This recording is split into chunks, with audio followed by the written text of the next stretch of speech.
Hello and a very warm welcome to all my OGS students. This is your science teacher Saima Rasool. I hope all of you are safe at home. Dear students, as you know that in this pandemic situation, OGS is going to start its new session by OLAP, that is online learning and academic portal, so you can be able to continue your studies with safety measures at your home. So without wasting any time, we are going to start our new topic, that is Introduction to Science. So the contents which should be covered under this topic are Introduction to Science, Scientific Method, Steps in Scientific Investigation, Career in the Science Field, and Importance of Science. What is science? Science can generally be regarded as a study of the environment. It concerns itself with the living and non-living things around you. You can see how science influences you by looking at your daily experiences in life. The alarm clock wakes you up early in the morning. Did you wonder how the sound was made? How did it travel to your ears? How do the different electrical appliances in your home work?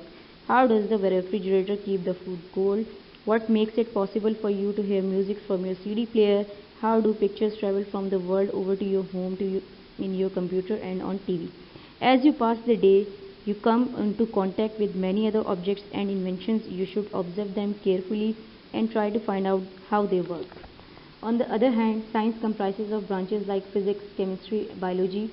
Physics is the best example of science, which has developed many abstract theories like laws of motion, Newton's law of gravity, etc. So move on to the next slide, that is, who is the father of science? And the answer is Galileo Galilei. He was born on Feb 15, 1564 in Pisa, Italy.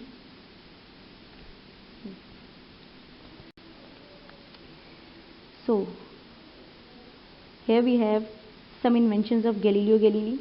Galileo made his first telescope in 1609 that could magnify objects 3 times. He created a telescope later the same year that could magnify objects 20 times. He invented thermometer in 1593. He invented compass in 1597. In 1609 he invented telescope, and later on in 1641 he invented pendulum clock. The Galilean moons are the 4 largest moons of Jupiter, namely Europa, Ganymede and Callisto. They were first seen by Galileo in December 1609 and recognized by him as satellites of Jupiter in March in 1610. They were the first objects found to orbit a planet other than the Earth. Move on to the next slide, that is the scientific method, the steps to success. Okay guys, these are the steps of investigation. A problem, that is observation, question, hypothesis, experiment, analysis and conclusion. Before we need to know the basic steps of the investigation, we have to understand first what is scientific method. It is a process for experimentation that is used to explore observations and answer questions. How do you apply the scientific method in your everyday life? Let's consider a simple example. Imagine that you are walking about in a garden. You notice that some plants grow in the shade of bigger plants. You wonder how this can happen and ask yourself, does a plant need sunlight for healthy growth? This is your problem. So next we have identify the problem, gather data on the problem, verify the data and apply the data. These are the basic steps of the scientific method.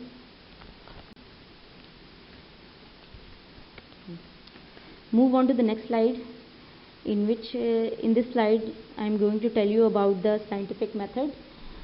Scientific method comprises of 3 basic things, that is hypothesis, theory and law. You must develop the right scientific attitude by using the scientific method. A person with the right scientific attitude applies his knowledge in his everyday life. The above problem could have been treated in another way. Let us imagine that you have absolutely no idea whether sunlight is needed for the healthy growth of plant, and someone asks you whether or not it is needed. To start off, you can put forward a hypothesis by simply stating that sunlight is needed for the healthy growth of a plant. This is a guess or hypothesis which has to be proved. To prove it, you can carry on the experiment described earlier. When the hypothesis has been tested and found to be correct within the limits of available evidence, it becomes a theory. A scientific law is established only after the theory has been extensively tested and proven to true without any exception.